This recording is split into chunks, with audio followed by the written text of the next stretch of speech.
Hey guys, you're back for another episode of the Popcorn Square podcast. I am Neff, joined with Kage. And Buttons. Awesome. This one is titled Planning Ahead. We're going to kind of talk about the business of cinema with this episode. So I just want to kick it off with asking the panel here, let's just talk about the release dates of films. Do we think that it matters? I'm of the opinion that it kind of goes both ways. I think the release date matters, but I also think that the title matters as well. Mm-hmm. Especially this year, we've seen movies come out that don't have necessarily big titles. They've had specific release months like February, March, and they have not done well. I can't think of any film in April that really was a blockbuster or did exceedingly well in the theater. But I do know in March we had two big movies from Warner Brothers that did well, and I think it's really about the title of the film and obviously the quality of the film as well. So I just thought that was an interesting topic to kind of talk about today. Let's see what my co-hosts think about this as far as just the release dates of films and do they think it really matters? And then we'll go into some other aspects of this question. Let's start with Buttons. All right, so I do think that there are always going to be those certain movies that are just going to be more impactful during the time of the year. So for me, and this is probably something that most of us would agree with, that if around Halloween time, you're probably going to be more inclined to want to go see some kind of scary movie if you're going to go to the theaters.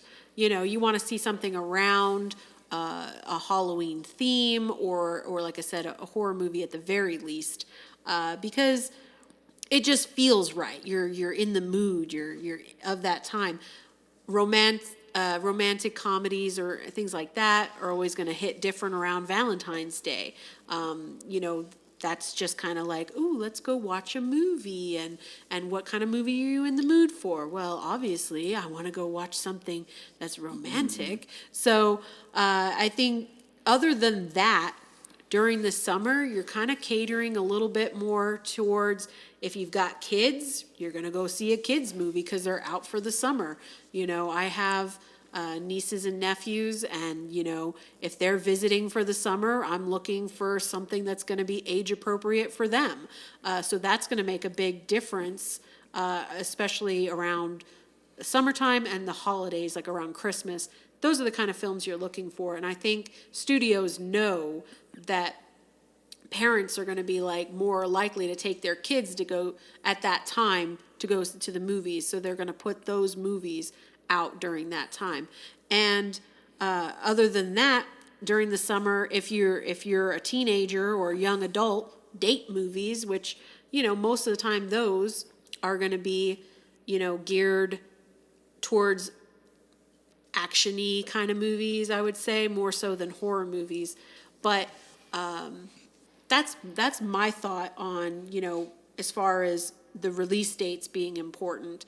I don't think early in the year most people are looking at films that much, because I think kind of the way studios have conditioned audiences, it's kind of like they already know, all the good stuff is going to come out during the summer. They already know, like, that time frame of like end of May through August.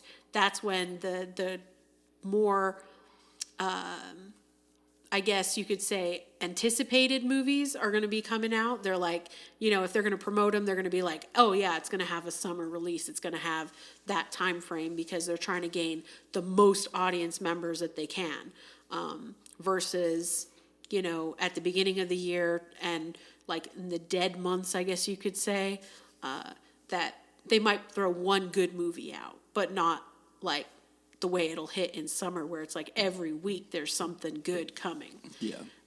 And Kage, what are your thoughts? Yeah, Buttons, I think I agree with much, if not all of that. I think, spring is where you're going to put your love movies, your romance.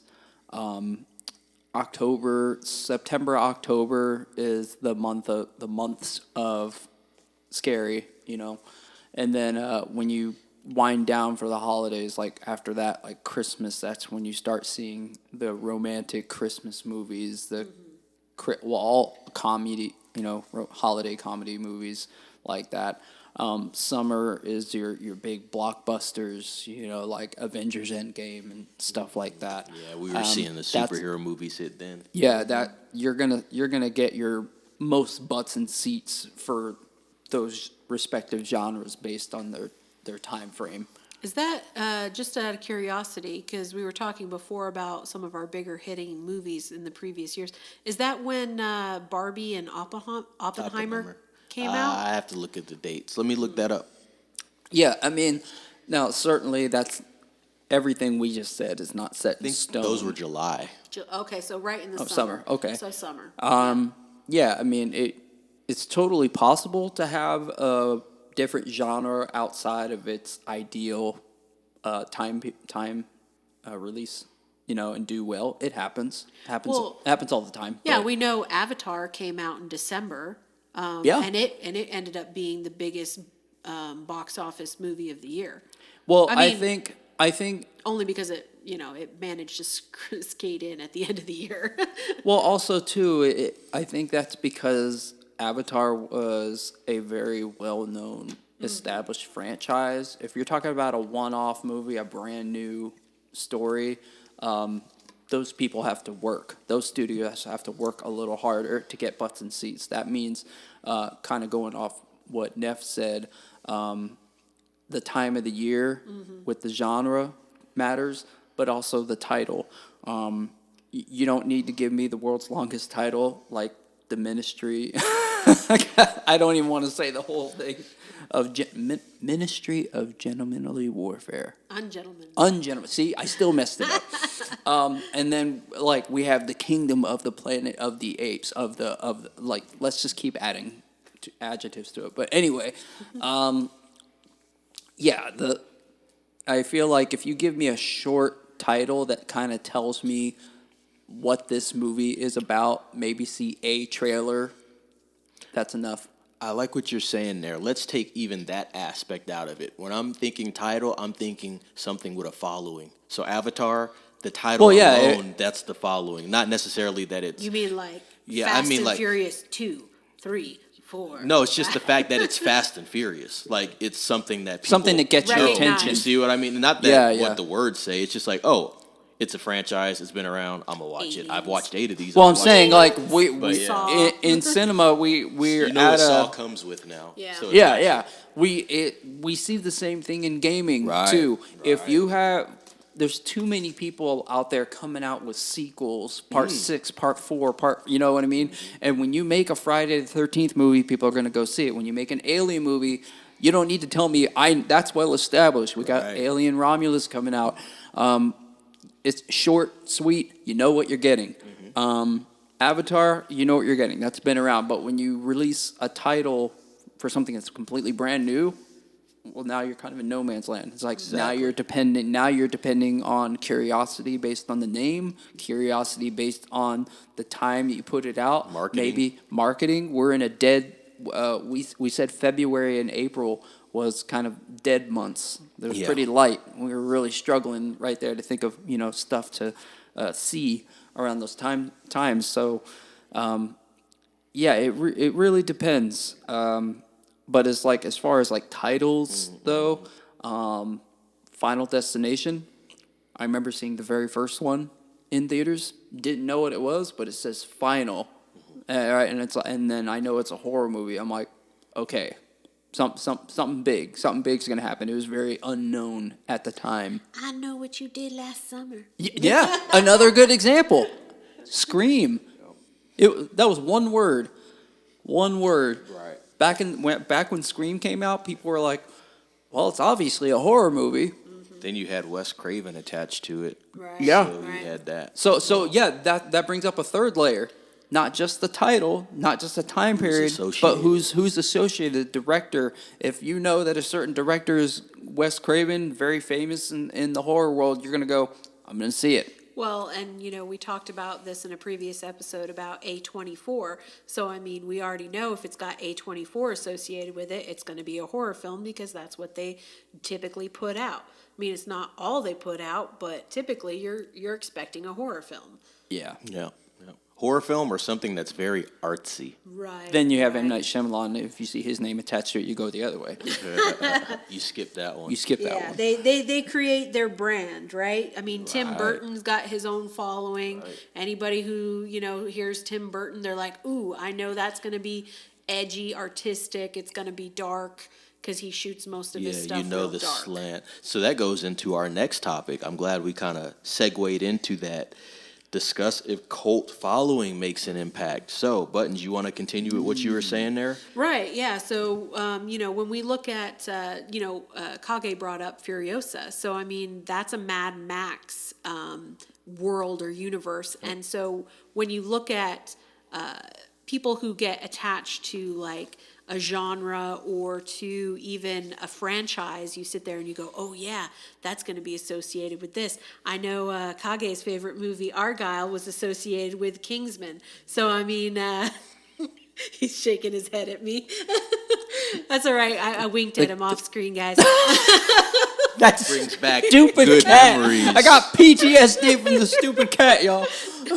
You know what you're getting for Christmas? Oh no! You're just gonna get me a plush. I'm gonna get you It's the gonna gray be cat wicked with the yellow Yeah, eyes. he'll be in the little backpack. Wait, and when you everything. squeeze it, does it go ding? That would be hilarious. We'll get some little ice skates on him. Oh, yes. So anyway, we digress. But the cult classic films, like you said, Wes Craven. I mean, back in the day, it would have been who was the guy who put his face in all of his movies too. He did The Birds and Alfred Hitchcock. yeah, Hitchcock. So I mean, you've got throughout the generations, you've got people, directors and that who they make a name for themselves, and people will go watch anything they put out. Scorsese, Spielberg, these are directors that create their own fan base, and so they can pretty much bring an audience into a theater just because they're attached to it. And actors tend to do that too. They're like, oh yeah, so-and-so's put out another movie. Let's go see it. It's their latest, it's Brad Pitt or it's, Leonardo DiCaprio or whatever. So you can, and we've seen that die out over the years. You don't have that star power like you used to.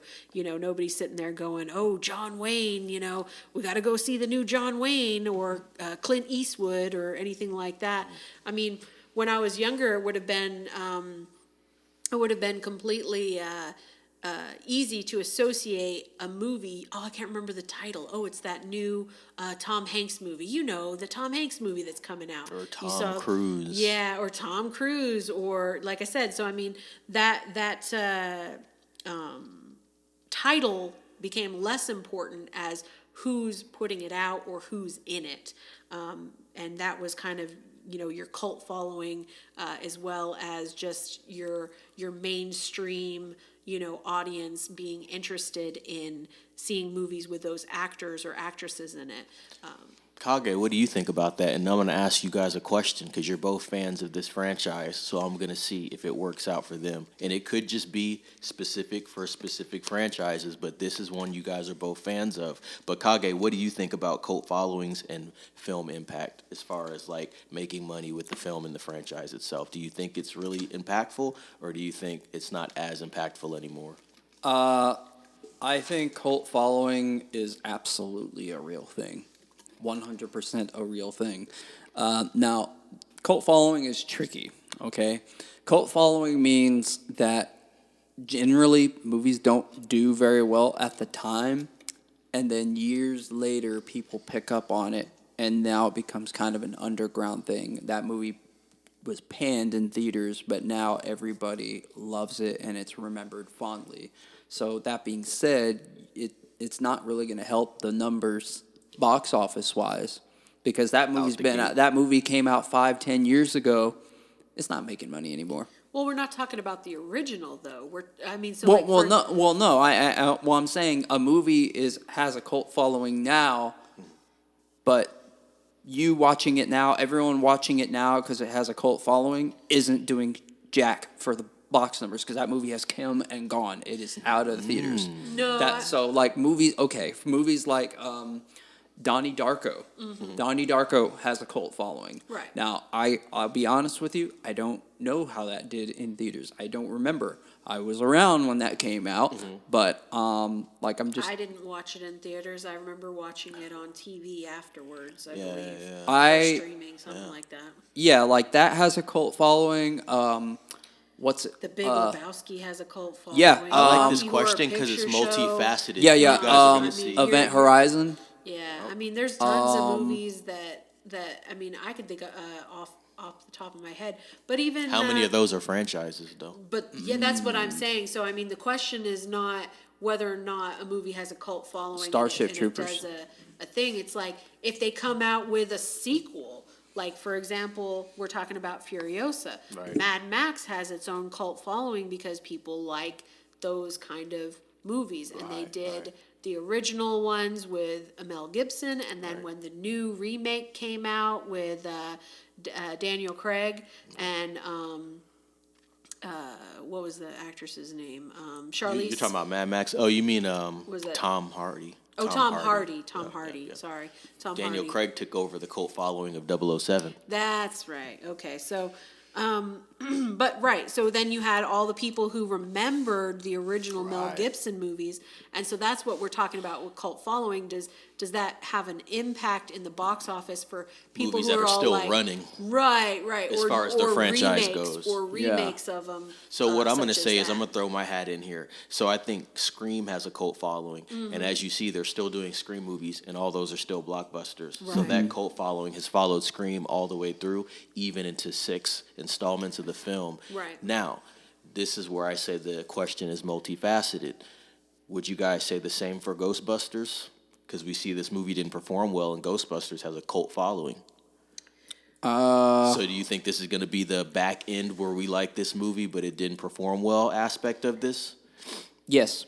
What do Yes. you think? And the last one was, what was the last one titled? It's not Afterlife. Frozen Empire. Frozen Empire. Okay, so Frozen Empire. So you think in a year or two people will appreciate Frozen Empire more, Kage? That it's still too soon to say. It was a little bit different. It hit a little bit different than Afterlife, in my opinion. Afterlife, you go in there because, like for me, I went in there because Ghostbusters is a nostalgia. part of my childhood, heavily a part of my nostalgia.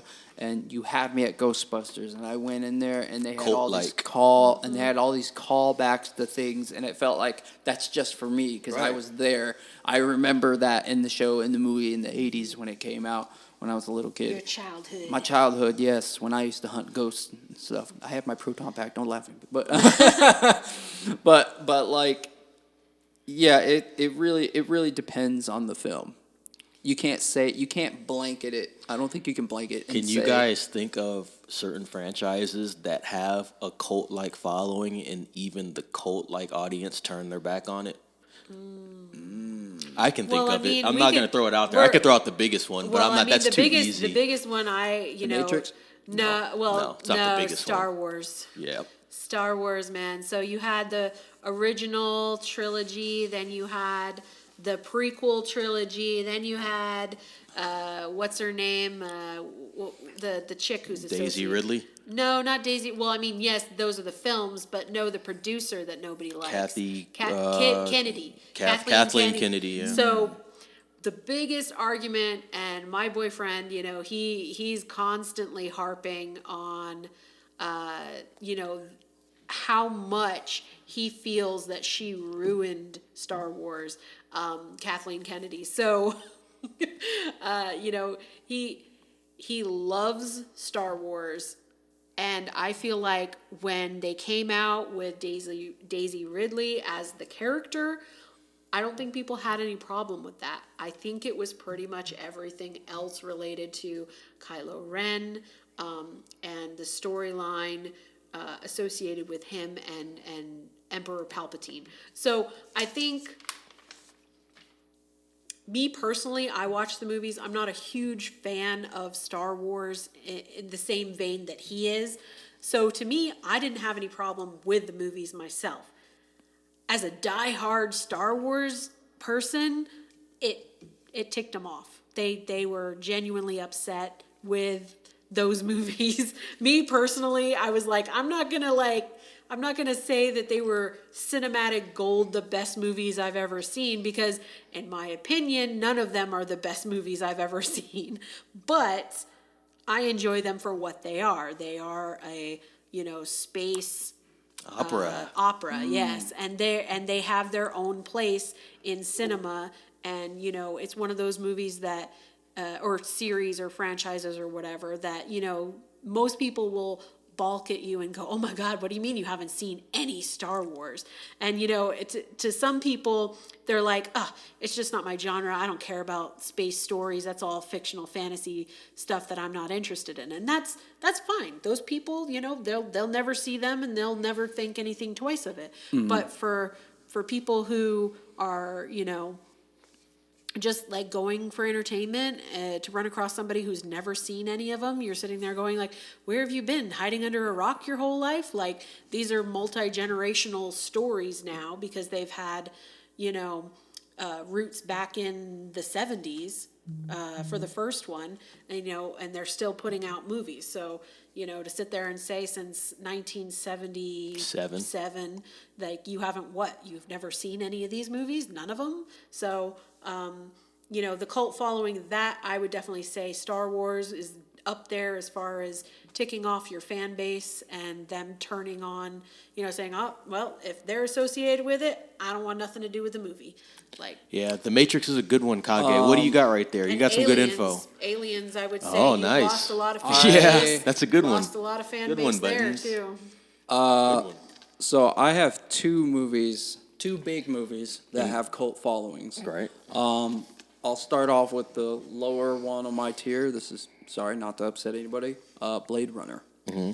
Blade Runner has I'm a big sci-fi guy. Not a big fan of that one. Not a big fan of that one.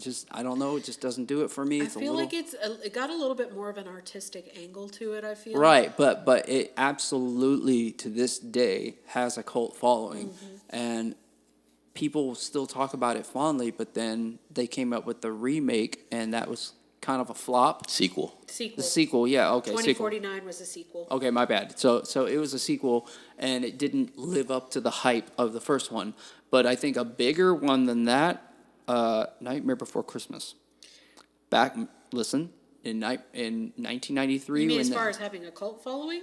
Well, back in the day, that movie was meh.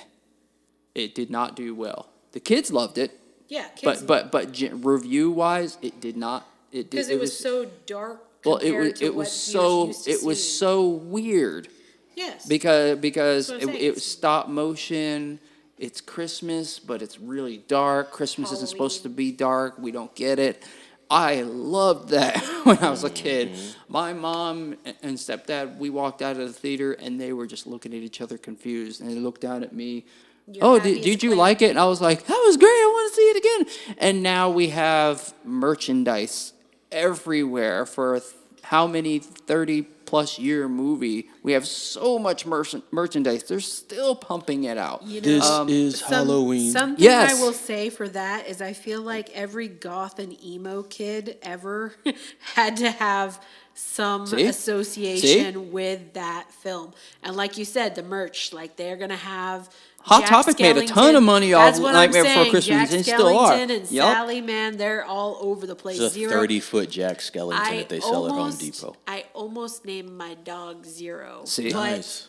My mom was all like, no, you can't name him Zero. And I was like, why not? He's an all-white dog. It's cute as hell. Mm-hmm. And she was like, no, because he's going to have a complex. I'm like, why? Huh? He's not going to know. And so I ended up having to name him Hero after Big Hero 6. But still. But his nickname is Zero at heart. Well, no, he'll always be my little white dog. But, I was like, it's close enough. Hero, Zero, same, Baymax was big white robot. Yeah, those are some good films you brought up there, Kage. Yeah, so, and you kind of touched on this. I'm going to ask you this now. Specific movies in specific months. Oh, okay. So, yeah, I mean... I agree, but we talked about this with a couple horror films where we said if we do take that rule of thought, so it would make more sense. But then again, that time and space gets really full of films, and so it's like, okay, I just saw a horror movie last week, another one. You know have, what I mean, so you got to be kind of strategic. Although it does make sense to come out around those times. And you did mention earlier about having that contrast between, okay, here's my kids movie, and I don't want to go watch a kids movie. I want to watch something more have adult. another option. Here's my other option of a horror movie or an action movie or romance or whatever. Yeah. Yeah, Yeah. I mean, like going back to what we said before, the time that it comes out is absolutely important. What's its competition too? Once it's competition, absolutely, yeah. Because if I said, if you actually did it that way, if you lumped all your horror movies together in October, you wouldn't be able to see them all.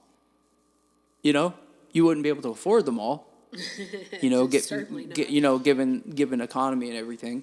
So you have to be realistic. So I think, generally speaking, you would like a horror movie.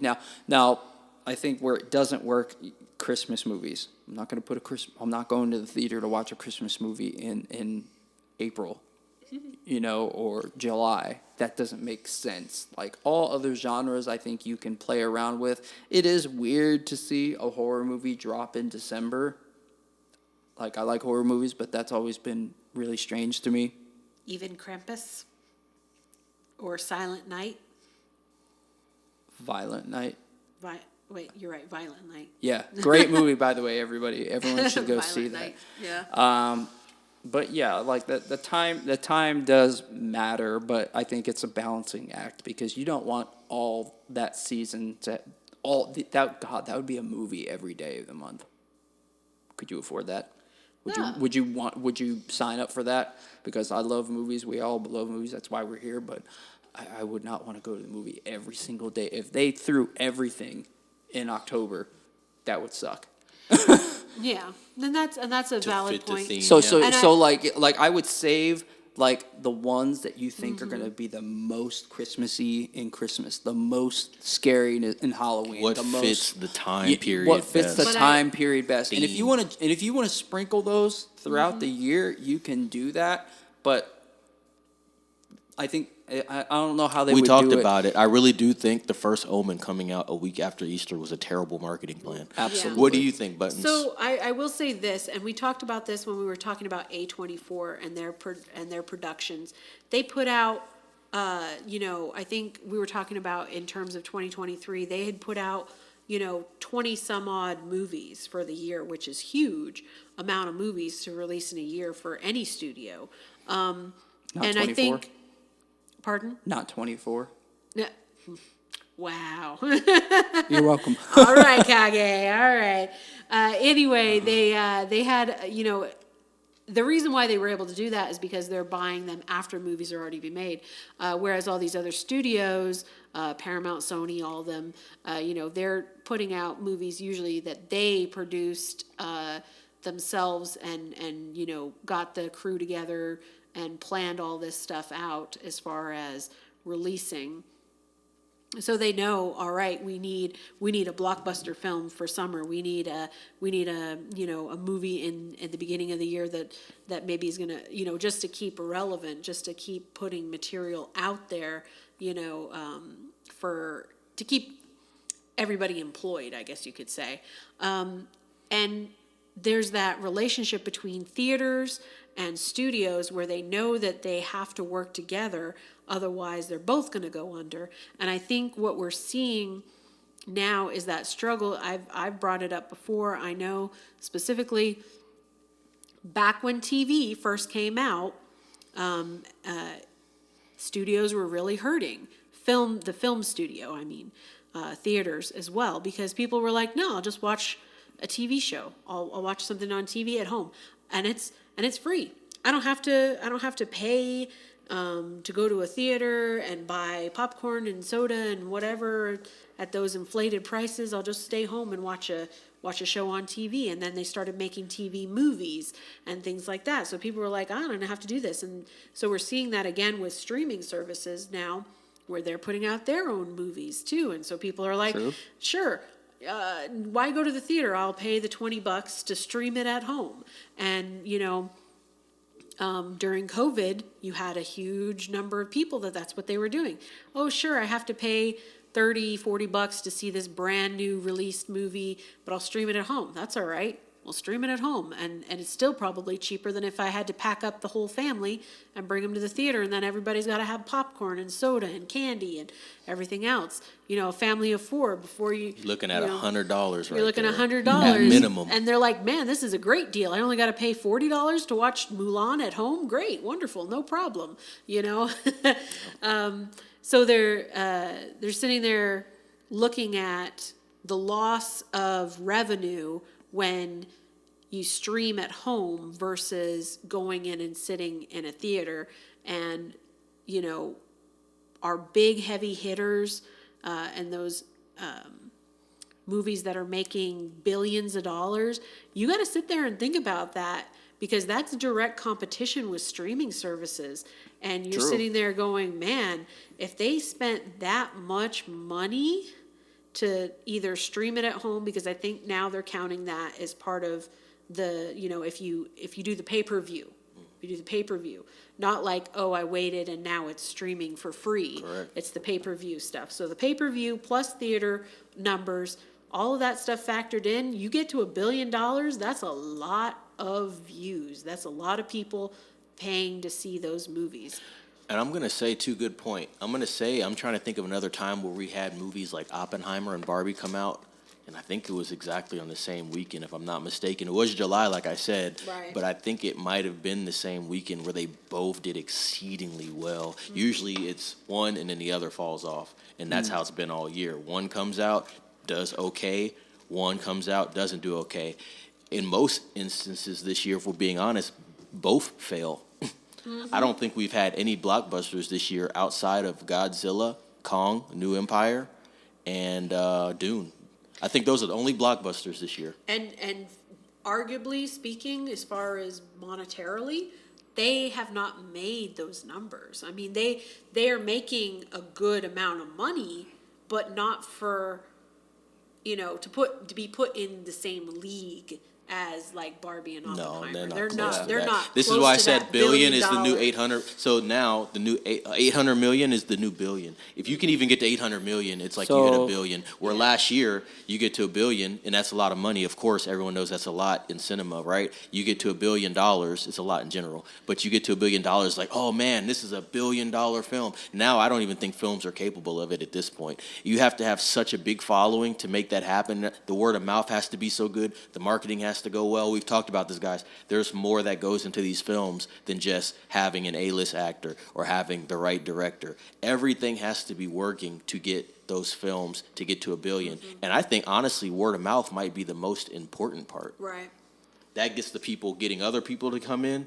That also gets people getting those double watches. Is the movie replayable? Is it something that you can go and watch 3 times and not feel like, oh man, this is terrible? You know what I mean? Can it do that? There's some movies that are great, but when you watch them once, you say, okay, I understand, I'm moving on. Mm-hmm. There's a lot of movies like that. But when you can go and watch movies multiple times in theater, that also helps you get to those type of numbers. And we haven't really been able to see that. Not this year, for sure. Dune was that for me, but I really like Dune. That's not for everybody. Right. That's kind of like, now Dune is becoming a cult thing. Like, at this That's point. fair. You know what I mean? And so, but that's just me. I think Kage may have felt, I don't know how many times he watched it in theater, but he watched that. John Wick is a cult film to me now. Mm-hmm. Like, I watched John Wick in theater, I think, twice. So, yeah, but that's the most I watch a movie in theater. That's just personally me, subjectively. But I think once you get those movies where you're happy with being able to go and watch it twice in theater, that's how you get to those record-breaking numbers, especially for specific franchise. Not every franchise has ever cracked $1 billion. Mission Impossible's never cracked $1 billion. That's almost cult-like. You know what I mean? So. Yeah, I would agree with what you said about Dune. While you were talking, I was kind of looking up Barbie, Oppenheimer, and Dune. I'm just thinking of like the absolute biggest of the big movies. Barbie got in the billions for box office. Like 1.2, I think. Both Oppenheimer. I think and Oppenheimer Barbie, is like 990. It's like right there. I think it was. I think Oppenheimer was like just Dune. right I think at $1 billion. honestly, I think, to be honest, If it's not at $1 billion, I wouldn't be surprised if it is Buttons because they won all those Academy Awards. So they're Right. putting it back in theater for re-release. So that could push it over that $1 billion. Or international It's box close. office. I know it's definitely close. We still have Dune, believe it or not. Dune 2 is still in theaters Wow. making Yeah. money, which is absolutely shocking. And if you haven't seen it, go out there and go see it. Go see it again. Just keep it in theaters Call forever. me. I'll go see it with you. It was so good, guys. And actually, random question. If you're talking about budget or box office, do you want to add Dune Part 1, put it together? Is that fair? Because technically that's the whole story. Because No, I'm not going to do that. No, That's a good point, but two separate films, so I can't compare Dune 1 and 2 to you're talking Oppenheimer. about years in between. well, them, too. I mean, I get that is the the same story. story. They cut the movie in half, and they just went right into filming without skipping a beat. Yeah, but I mean, it's kind of like It'd be like comparing. This is how you'd have to do that. You could compare it to Lord of the Rings, because Lord of the Rings is like linear. It's like boom, Touche. boom, boom, boom, boom. You can't compare it with Oppenheimer, like, because there's no, and that's a real thing. Like, Yeah. there wasn't multiple Oppenheimer movies that follow a linear path, and they just broke it in half and said we're going to tell you this and then that. You know what I mean? But I get your point, though. That's actually an interesting point. yeah. You could argue it, you know what I mean? But I just think it literally has to be this versus that. It can't be like apples and oranges. Yeah, as far as 2024 is concerned, we don't have any huge titles as of yet. I'd say Dune is the biggest I thing think that we have Furiosa's so a far. huge title. Well- It's just once again I you're looking just at think a they're not cult type performing. group of. I'd say we've had huge titles fans. come out. It's just they're not performing as Yeah. they thought they would. Yeah. I mean, Yeah. Dune didn't do terrible. It did pretty decent. The Ghostbusters movie didn't do terrible. It did pretty decent.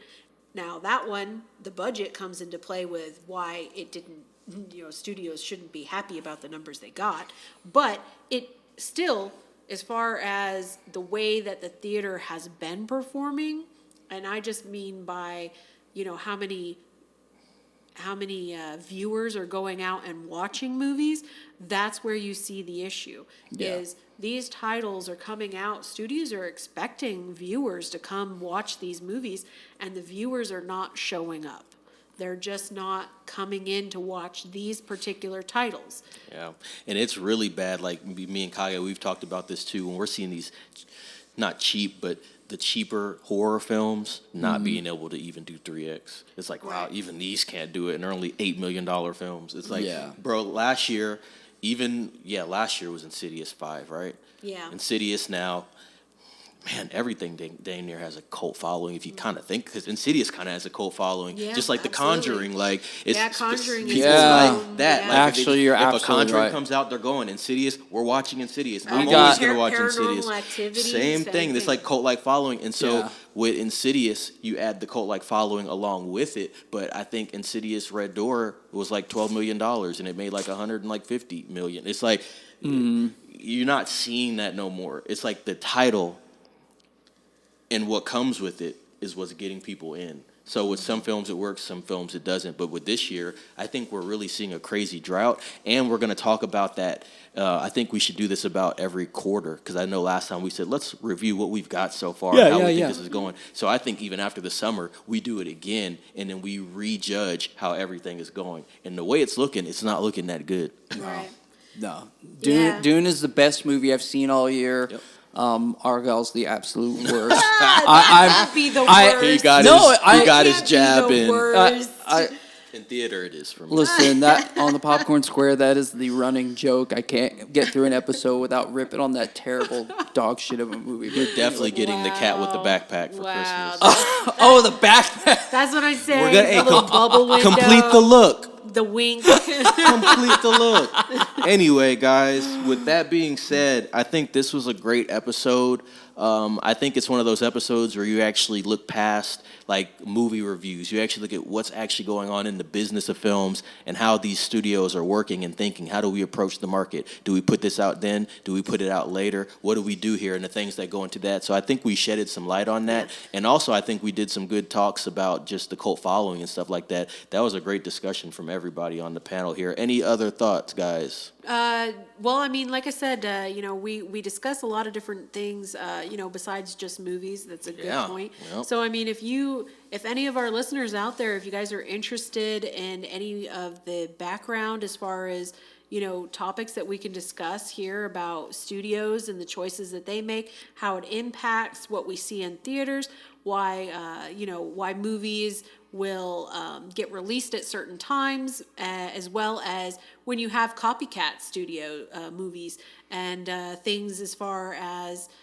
certain actors or actresses that fill these roles, pigeonholed into these types of roles and that. So give us some feedback on information you'd like to hear as well, and if it's something that you're interested in learning more in. We'd love to hear any of your comments on that, or give us feedback on some similarities that you're noticing as well. Yep, good point.